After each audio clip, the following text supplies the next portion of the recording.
On the hot 5 topics of the day. Oh, we hadn't really talked about those much. I'm 1 for 5 today. Okay. This is something sent in by my mentor every single day right before this program starts. And sometimes, usually we get 1 to 2. Sometimes we're 0 for 5 on what America is talking about. Today, when I had already put out the spreadsheet of this roadmap for this entertaining show will be today, only 1 of the 5 topics he recommends is on there. Now, the last couple of times we've done this, you've gotten correct. You have zeroed in on the one that I had on the sheet. Okay. Let's see if you can do it today. Are you ready? So we need to wait till we hear all 5. I think so. And then make a selection. That's right. I think you should wait till you hear all 5. Bill Cosby is ready to get back to work after being released from prison. He's making a docuseries about himself, and he's returning to stand-up comedy. His rep says the 83-year-old comedian wants to hit the road, be funny, tell some jokes on stage. Bill Cosby is number 1. Number 2, Microsoft is urging Windows users to immediately install an update after security researchers found a serious vulnerability in the operating system. All right, those are the top 2 stories. Okay. Number 3, a trailer for a 6-part Hulu series, McCartney 321, shows Paul McCartney and his producer dissecting Beatles classics, sharing behind-the-scenes stories, and playing bits of unreleased music from the Beatles archive. It'll be available on Hulu later this year. Next, American men are experiencing a friendship recession with nearly 1 in 5 not having even a single close friend. American men have way fewer friends than they used to have. And finally, Robert Downey Sr. has passed away. Filmmaker, actor, and father of Robert Downey Jr. dies at the age of 85. Now, to me, this is the toughest one you've had so far to predict. I don't think so. You don't think so? You don't No. think so? Let me roll through them again. Bill Cosby. Cosby. Back. Microsoft Windows security risk. Paul McCartney Hulu series. American men have fewer friends. Loneliness. And Robert Downey Sr. passes away. Now, which one was already in the mix on the sheet to be talked about today? American men and their friends. You're going with American men and their Over friends. the cause. Over I'm Cosby. going over Cosby because Cosby makes you uncomfortable. Just kind of like uncomfortable as in like you kind of want to go see him because you hoping he harkens back to his heyday. But let's be The honest. lovable guy in the sweater. I loved him back in the 80s. Of course, everyone I did. loved him. Of course. He was so... Well, not everybody. No. But quite, we didn't know that. We We didn't thought know at the everybody time, loved yeah. We thought We didn't know everybody he was loved him. slipping Yeah. quaaludes to ladies. There were a few that didn't like him, Yeah. that's for sure. But... I would think I don't think that made your list. Now, wait a minute. Now, So you've eliminated Microsoft. Yeah, because he doesn't know anything about it. That's just Drew. Well, Drew. we actually got a company-wide email about that. I Yeah. didn't understand a word of it. I didn't click on it because I thought it was like I thought it was fake. a virus itself. Yeah. I did too. I was like, I clicked on that until I talked to Drew. Our IT man, our engineer Drew, sent an email saying Microsoft is recommending you do this and do, well, I knew I wouldn't be able to do it, and I thought I'm deleting that and deleting the deleted because I didn't. I'm not falling for this. I thought it might have been a virus Yeah. itself. I called Drew at home and I said, Drew, what? He's like, It's real. he said, I'll get it tomorrow for you. I said, I think he may have rebooted mine himself because my computer was rebooted this He morning. probably did. I think he did. He Because always he knows I couldn't do it. Yeah, That's right. Okay, then you've got Paul McCartney. Nah, you're not Okay. going to talk that's about not Paul. you. Now, the American men in a friendship recession, when I read that one, you snickered, you laughed. Yeah, because it's right up your alley. It's one of those you like these types of stats, and then you'll try to be like, well, that's not me. I have friends here. I have many friends. I have pickle friends. You're my best friend. And Robert Downey Sr. That's Yeah. not even. That's Yeah. not even news. You know. They said he was in movies like Boogie Nights and Magnolia, which I've seen, but I don't didn't even really have a know. conscious memory of seeing him in there. Yeah. He directed. Guess he was a character actor. It must have been. He directed a movie when Robert Downey Jr. was 5 years old and put him in it, but now I can't even remember the name of the movie. I can't recall, but anyway, it was the first time Robert Downey Jr. was ever on screen, 1970. All right, Biggie's in with American Men, A Friendship Recession. Chris Demm, your choice. I see Biggie's points as valid, but I'm going to disagree with Biggie and go Cos. So Bill Cosby on the list. It's just too big. the hot topic I had selected to be on this program today, and the only one of the 5 America's talking about, is men and their friendship recession. Yeah. Dang it. Way to go, Big. I shied away from Cosby because it makes me uncomfortable. But again, it makes you uncomfortable because you kind of want to go. Oh, he's touring. I shouldn't sound that excited. It's so he's funny. touring. It is so That's funny. the first thing you see post-COVID is a Cosby show. The blind comedian. Americans are back. Yeah, I was going to say, what happened to he could barely walk and was blind? I mean, he seems... I know. Look, he was doing stand-up seated 20 years ago. Yeah, he did. Yeah. That He didn't do stand-up so much. He just, they'd roll a chair out, and people didn't care. in 1983, he did something called Bill Cosby himself. I know Chris Demm knows it. Big even knows Oh, God, it. yes. It was on HBO all One of the the time. funniest things I've ever seen. It was the funniest piece of stand-up, maybe ever, that I've ever seen. I mean, it was absolute brilliance. That and Eddie Murphy was doing something at the same time. I guess either Raw or I forget. or the first. Delirious. One or the other was just over-the-top great. And then Pryor, Sunset Strip. I mean, Phenomenal. Those are the ones. Those are 3. But Cosby, he didn't even work blue or dirty, and he was just so good. It was classic, and I just fell in love with him right there. And so now this news, of course, it's so funny what Biggie was saying, because in my notes about the American man and his friendship recession, I wrote down, I'm best friends with Biggie. I have Biggie friends. has at least one friend. Yeah. I have friends. That is in The Good, the Bad, and the Ugly later, and that's a bad story. That American men are suffering from a They're so friendship, sad. a friendship recession. Exactly. And here I have, and I know Biggie and I are best friends. Now, that's for sure. To the point that, now here's, Chris Demm pointed this out earlier.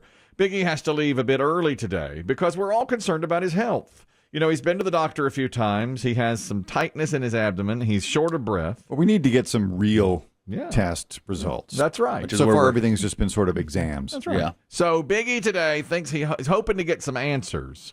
And the doctor is worried about his heart. I mean, we just put it on the line. The doctor is a bit concerned about the heart. So he's going in today for the heart ultrasound. And my concern was, BB Shea is coming in for the last hour of this program.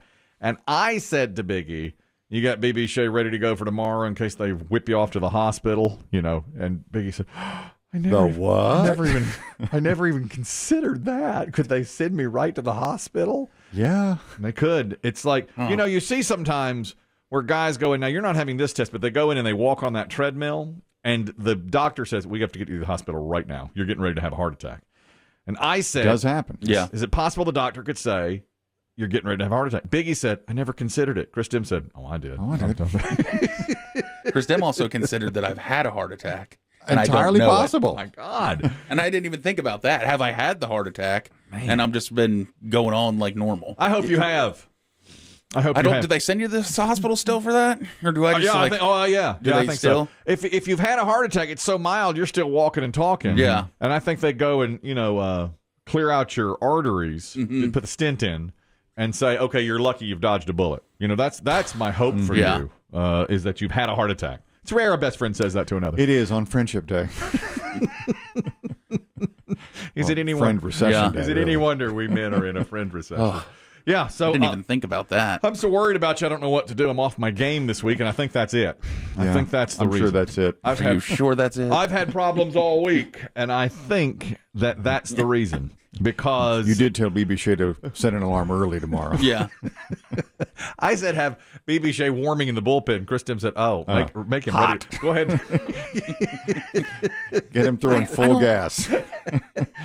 He needs to step right in. Yeah. No time for the 9 pitches. Yeah. Let's go. This is an emergency. Well, I'll tell you, I think I'm going to walk out of there on my own. I don't think I'm going to be told to go to the hospital. What are the odds? What odds are we doing on that? I think Well, it's here's why. I'll give you a little. Okay, so I've gotten. They took a ton of blood from me the other day. Yes. 9 vols. Yeah. You told us in a text. 9 vols. 9 vols. 9 vols of blood. That's right. I don't even know why, but yes, Right, 9 right, vols. Right. So, and I got the cholesterol triglycerides one back. Mm-hmm. So I was reading through that, and the doctor hasn't said anything, but all that stuff looks normal. Yeah. Like the cholesterol, that kind of thing. I'll tell you a little inside something. My triglycerides were a little high. Let me tell you something inside I've done to you, my best friend. And this is what a good friend does. All right. You said that they had taken 9 vols of blood and that they were looking at the blood work and so forth. And what many people don't realize is you've been drinking grapefruit juice straight to the head in your studio here all this week. Because it's there. It's there. It's No just sugar added. It's been just left in there. Right, no sugar added. So Chris Demm, in an attempt to be funny, says, are they searching your vols of blood for grapefruit juice? And Biggie writes back. Now, Biggie's on edge. The man's heart, he may have had a heart attack. So he's on edge, so he writes back, let's not go overboard, Chief. I'm only drinking like 20 ounces a day. So I privately texted Chris Demm and said, looks like they dissected his sense of humor. Maybe too late to repair that. They have. Now, but I did that behind your back. Yes. Thank you. Because we're best friends. I don't- appreciate that. I won't do it to Yeah. your face. Yes. I'll go behind Oh, you. I'm sure you three have a whole separate text thing about me. I have no doubt about that. And in solidarity, and you do this too, because of your condition, when you climb into your Jeep, leaving the station every day, you accidentally blow the horn, and we hear it. So yesterday, 5 minutes after you left, Chris Demm leaves and gives us a as he leaves in solidarity. So our colleague across the hall, Katie, says, why did Chris Demm just blow the horn? She was out. She was away. Yeah. She was away the first week we did this. I said, oh, well, it's in solidarity for Biggie. Yeah. She goes, I keep hearing horns blow. I said, that's right. And right. you will. And you will. We've done that for him. And I got her to do it in her minivan yesterday. Oh, And she was good. like, you were gone already. Yeah, of But course. The whole city. It's a movement. Yeah. It's a movement. Hornblower Biggie, and we're getting behind you 100%. And I have said if anyone actually blows their horn at me in public, I will run them over. There's that sense of humor again. You see, that's It's what still there. Yeah. That's what, It's buried deep down. Maybe he was lightheaded after all the blood was drawn. It really was. I mean, she just kept going. I bet you Do were. you have any citrus drink you can use to? What is the one thing they give you after you give blood? Orange juice. Orange juice. That's right. That's probably what happened. Was you had so much citrus in your blood that it's probably flowing out so Sipping easily. grapefruit in here. You're Yeah, highly, it's you were delicious. you were just acidic. That's right. All This that was left was acid. is the most acidic blood we've ever seen. Well, he's going in today, and BB Shea will be joining us for the last hour of this program. That's another thing we'll have to do. We're going to do it really seamlessly. Like to use another sporting analogy, like a hockey line shift, That's right. full speed. During play. That's right. That's the only sport that replaces one. They do replacements during play, and that's what we're going to do today. Speaking of which, the Lightning won the Stanley Cup last night. Not in the Hot Five. That the Lightning beat the Canadiens. Yeah, it didn't even make the Hot Five. No, I hated to see that. I'm a Canadiens man. That's your second favorite team. You know that. Yeah, Avalanche are my first favorite team. And I did what I always do today, which is look at a score on my phone, but I put my thumb over the score, and then I reveal what each team has scored one at a time. So Do you choose your team first or the other team the first? other team first. I always want to see what the opposition has done and think about it for about a minute. Okay. So I have my thumb over the score today. So you see that Tampa had a score of one. Had a score of 1. And I thought, Montreal may have extended this series. I mean, you score 1, and you think One is okay. beatable in hockey. Absolutely. And I also saw it wasn't overtime. You can see if there's an overtime. And in hockey, a lot of games go to overtime. So they had 1, and I thought, the Canadiens may have won this thing. And then when I removed my thumb and saw that goose egg, it was like, so crushing, Yeah. just crushing when you get a result like that. But Tampa Bay is the best team, team in hockey. They are. And they said they're one of maybe what they call the salary cap era, one of the best teams in that era. Because of how the team's been put together, it's not a ton of stars. And they keep on winning. They won last year. Yeah. They're back-to-back, which every reporter today has said, Lightning strikes twice. Lightning has indeed struck twice as the Lightning won last night. We were on the topic, too, of colleges. I don't know how we got onto this a moment ago. Well, an old friend of Kelly's and mine. Yes. I was looking at my social media He's a right before hockey the show friend. began. He's a Yeah, hockey guy. he's a hockey broadcaster in Florida, and his daughter is now doing the summer of college visits. They're visiting campuses. We were talking about when do you do So we that? said, when will you do that with your boy? Well, he's a rising junior, and I think that's the same age yes. as his daughter. His daughter may be a year older. Now, for my son, I think it'll be next summer. He's doing the SAT this year. We're working on SAT prep now. Okay. And we will be I think next summer doing so much travel. It's my 20th anniversary next year. My wife's 50th milestone birthday next year. Erase. Plus, we're talking about going to Disney because we haven't really traveled in almost 2 years now.